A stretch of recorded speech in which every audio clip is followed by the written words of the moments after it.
श्री राम समर्थ। अक्टूबर 21। भाग्य ने न समझने वाली बातों का कारण। अपना ध्येय क्या हो यह निश्चित करने की बुद्धि मनुष्य में है। ऐसी बुद्धि निम्न स्तर के प्राणियों में नहीं है। मनुष्य और प्राणियों में यही फर्क है। प्राणियों को भाग्य से प्राप्त भोग भोगने पड़ते हैं, उसी प्रकार मनुष्य को भी भोग भोगने पड़ते हैं, किंतु जिसे भगवान का आधार है वह अपनी सुविधा से भोग आगे पीछे भोग सकता है। संसार की घटनाएं जैसे घटती हैं वैसे ही हमारी सभी बातें भाग्य के बल घटती हैं। हमने जो प्राप्त किया है वह सब मैंने अपने बल से प्राप्त किया है, यह कल्पना मिटने के सिवाय देह का बल प्रारब्ध या भाग्य पर नहीं छोड़ पाएंगे। मेरा यह सब उसकी कृति का फल है, ऐसा कहने पर क्रिया तो चलती है लेकिन उसका कर्ता मैं हूँ यह भाव नहीं रहता। कई बातें ऐसी हैं कि हम उसकी ओर अंगुली निर्देश कर उसका फलाना फलाना कारण है यह कह नहीं सकते। तब हम कहते हैं कि ये बातें प्रारब्ध के कारण घटी हैं। ऐसा हम कह सकते हैं कि प्रारब्ध न समझने वाली बातों का कारण है।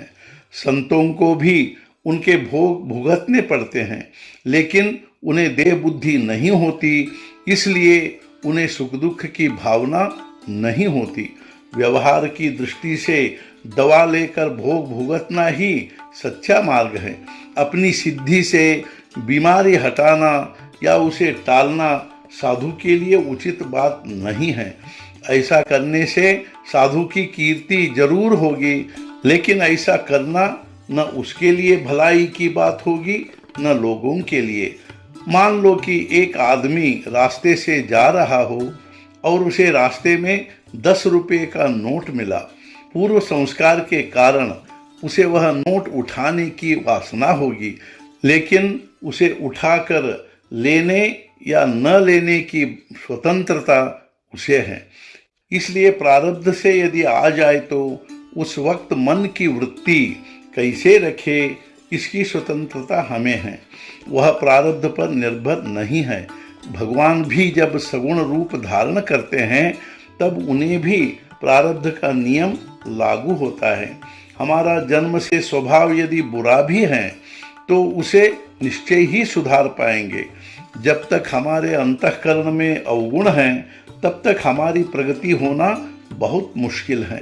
खेत बोने के लिए जैसे उसमें मेहनत करनी पड़ती है, वैसे भगवान का प्रेम प्राप्त करने के लिए हमारा अंतःकरण दुर्गुणों को मिटाकर शुद्ध व स्वच्छ करना चाहिए।